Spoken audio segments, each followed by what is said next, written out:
Relax lang. Huwag masyadong kunot ang noon. Kaya nga nakakunot ang noong. Kaya feeling ko masakit kasi Okay, nakakunot. Ayan. Yan masakit. Hindi, okay. Okay yan na. Hindi na makod, ano? Hindi nakakunot.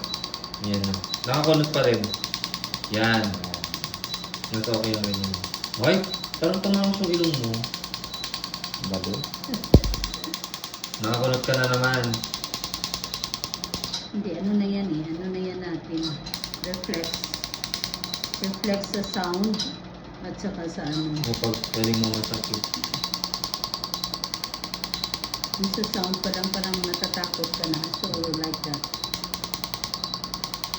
Kunin muna natin lahat ng gagawin. Laser.